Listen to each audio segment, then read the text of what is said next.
Hi there. So we are on the third chapter, which covers models of abnormality.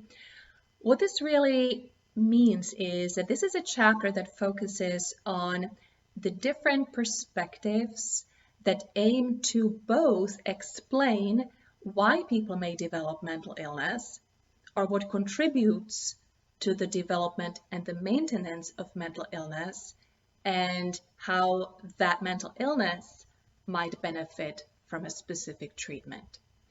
I'd like to start with biological treatments, sometimes also referred to as biomedical therapies, and the most common ones, and we're all familiar with them, include medications. Okay, so there are different medications for different psychological disorders.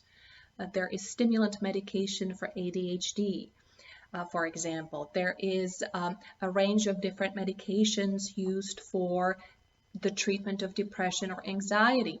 One such group of medications is SSRI, selective serotonin reuptake inhibitors, which include medications such as Prozac and Paxil, and they have been prescribed for now an extended period of time in the effort to treat certain mental illnesses. Okay. Now, medications don't always work for everybody, and some people can have very negative side effects. So you might wonder what else is there for someone, let's say, who suffers from depression, has tried a lot of different medication treatments, and none of them has helped. There's a treatment called electroconvulsive therapy. Stands for, it's ECT, and it's basically what it sounds like. It's a treatment that involves administering short electric shocks to the brain, and that can actually, in some cases, improve symptoms of depression in people who have severe depression that hasn't been helped with medication treatment or psychotherapy.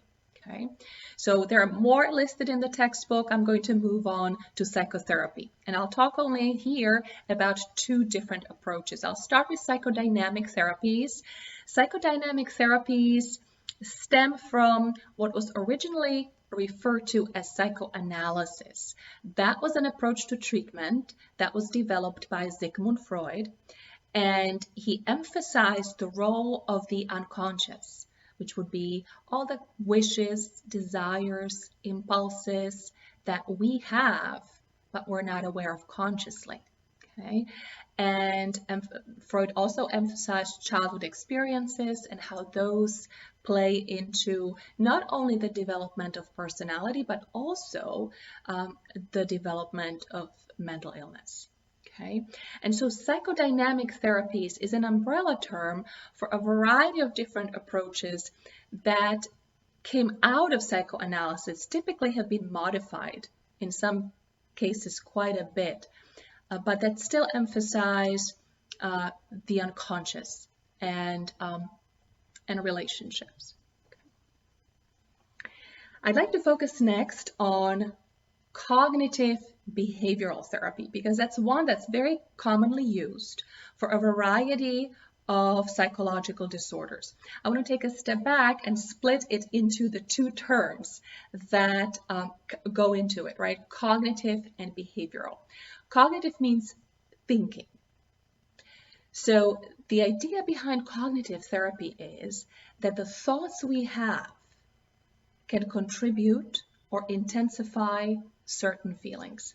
In the case of mental illness, often negative feelings. Okay, so for example, a person with depression will often have thoughts about themselves that are negative. Maybe, a person will say, I'm no good at this. I am not smart. I'm not good. I'm not competent. And then these thoughts, are not really accurate. And B, they are perpetuating the sense of low mood and depression.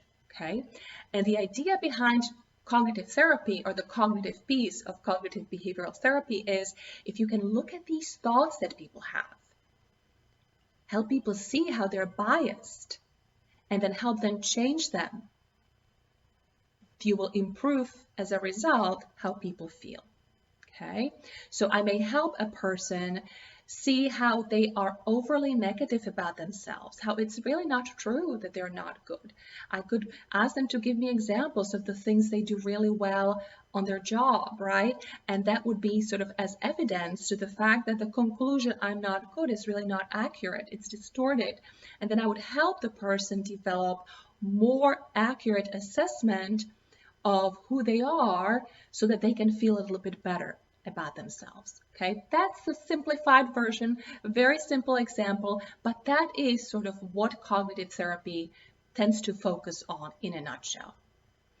Behavioral therapy, it's actually an umbrella term for a fairly large number of different behavioral therapies that typically draw on principles of learning, such as classical conditioning, operant conditioning, and modeling, that is sometimes also called observational learning. And basically, this is the type of therapy that is used in the treatment of depression, eating disorders, anxiety disorder, and so on. There are a lot of disorders that are treated with cognitive behavioral therapy that has both the cognitive component and the behavioral component, where people learn how to engage in more adaptive behaviors. So for example, if I have a phobia of heights, but I work in a supermarket where I have to climb on ladders, which I find terrifying, and I want to quit my job, a treatment for me for my phobia of heights might involve the therapist taking me places where I'm actually climbing on ladders, okay, or I'm going on a hill, and I am facing the fact that there is a height component to my experience, and that I can survive it, that I can do it, I do it repeatedly, and through what we call exposure, people can learn how to manage their distress and how to overcome, let's say in this case, an anxiety or a phobia. Okay, I'm going to pause here. This is actually material that we will be encountering throughout the semester, because every chapter that covers a psychological disorder or a set of psychological disorder also talks about the treatments, and some of these treatments will be mentioned in many of the chapters coming up. So you will actually encounter this material in a lot more detail down the road. Okay, thank you for your attention, and I'll see you next time. Bye.